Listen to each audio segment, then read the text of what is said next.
So lights, camera, action. I'm going to show you how I set up for a short form shoot with a client. So short form content is how we're reaching everybody on Instagram, TikTok, YouTube Reels, Facebook's got Reels as well now. So I'm gonna walk you through the setup, show you exactly my thinking, how I set things up. I'll show you what it looks like at the end. I've got a client coming in, I'm gonna walk you through. We're gonna do about 10 Reels. So one camera, one light, and I'll show you what it all looks like at the end. So let's get right into it. So first thing is we want to set up lighting. Always the most important thing. Second most important thing, I say audio is number one. So again, we're at a co-working space. I've been here before. This is a little different room than normal, but it's all good. So just setting up my newer light stand. So this is the one that's a little bit more heavy duty than the regular one. It's got the spring inside. Had this for probably going on 4 years. The light I'm going to be using is the Amaranth 60X. This is one of my favorite lights right now. It gives you 60 watts of power, which is perfect amount of power you'd need for any of these shoots.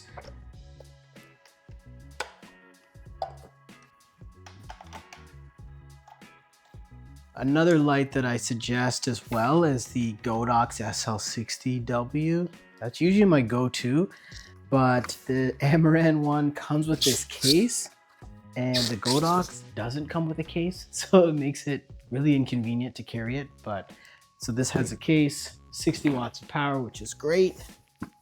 So this is gonna be from a microphone. So what I'll do is set up the power now, get power to my light. Good thing about this room is there's a bunch of windows here. I could show you that in a second. So that'll give me a lot of natural light, which is good sometimes, but you want to control the light. Once I get this on, I'll pull those shades down and I'll turn off these overhead lights. That'll give the best lighting on my subject. They're gonna sit right here. Have that in the background.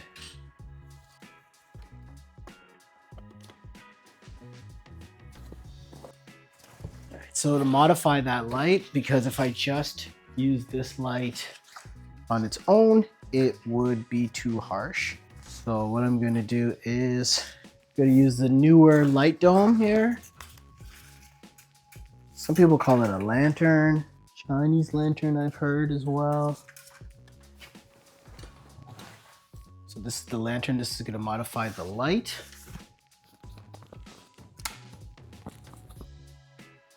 And we have power. Good.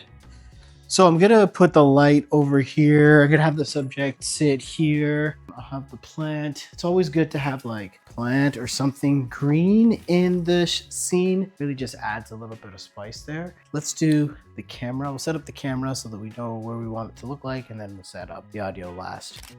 So for my tripod, I've got the KF-TM2324.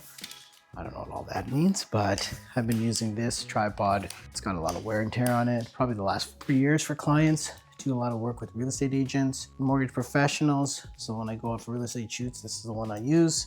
It is fantastic.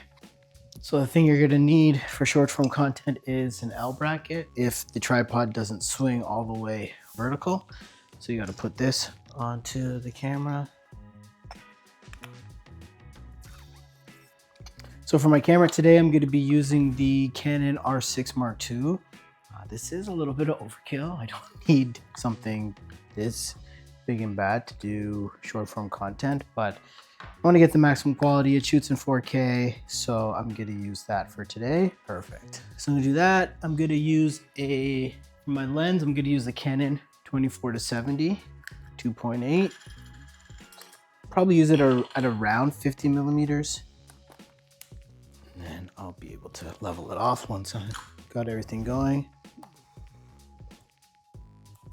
Yeah, this looks great at 50 millimeters. So another thing I like to do is to get a monitor. So to have an external monitor, this way, it's just easy for myself to just see the scene. It's like easier to see, and also for the client, I can show it to them. And by showing it to the client, they just feel a little bit more comfortable in front of camera.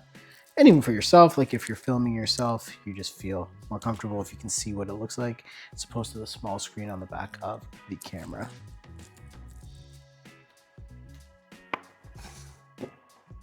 So again, this is the monitor here, this view. Got to use these Sony batteries, and I'm gonna plug that into Canon R6 here. Okay, so next I'm gonna grab audio. So I'm gonna grab my microphone, my trusty Rode pod mic, and get the stand here. Got the stand ready to go. Put the mic stand here. Got my mic.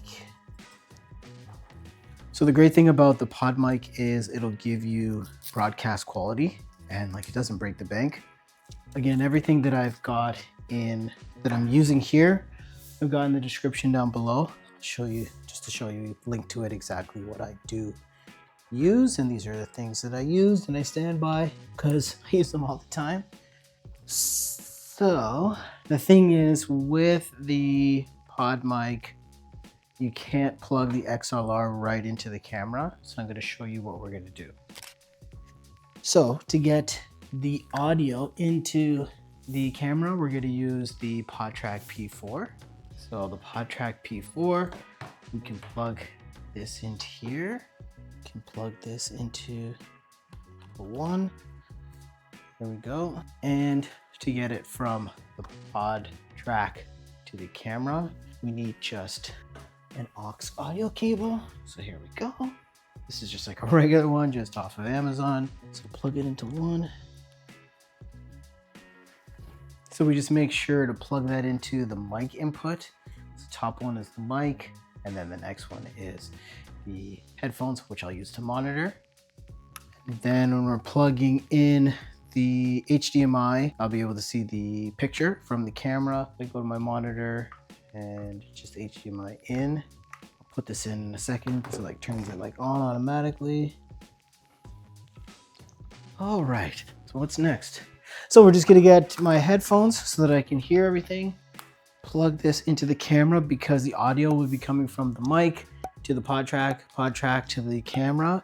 So you can record it here and you can record it here in both places, which is awesome. So you have a backup. To the side. All right, so pretty much that's it. So when you are setting up the light, you don't want the light to be like directly in front of your face. You want it to be off to a 45-degree angle, and about like a little bit over your head level and pointed about 45 degrees down. That'll give you the best look. This one might be a little bit tricky because there's a window there, which is reflective, but we'll be able to work around that, no problem. Okay, so we're all set up here. This is exactly what it looks like. I'm gonna look on this here. So you can see, I don't know if you'll be able to see, but I put grid lines on the screen so you can see where it is. So like the rule of thirds, you want that like the line here is the top third line to go like through the person's eyes. So this is too low. It's just a good way to do that is to have the camera about at eye level, and that way you'll be able to get, but everything else looks amazing. So there you go. Audio, can you hear that audio? So this is the audio coming from my phone still. So let me just double check the audio coming from the actual camera. Check 1, 2, so I gotta turn this up. Check 1, 2, check 1, 2. Check 1, 2. All right, so now we have the audio coming from the pod mic. Perfect. All right, so there you have it. This is everything that goes into setting up your scene so that you can make high quality short form reels. I've got my light here. I've got my pod mic, the PodTrack, got my headphones to monitor everything using the Canon R6 Mark II, but I could use any camera really. It's all about the lighting and the microphone. So audio and lighting, that's like your main thing. That's gonna make your videos look and sound their best. Oh, one more thing, I'm gonna turn off the overhead lights to get that shine off the top of my head. There we go. Now that's a lot better. So turning off the overhead lights makes a huge difference in here. Makes me look a lot better. Might be a little bit underexposed, but that is okay. Still looks really good though. So now you know how to set things up so they look amazing for your short form content. Click my next video in the series where I show you how to set things up for YouTube or for a video podcast. We'll see you in the next one.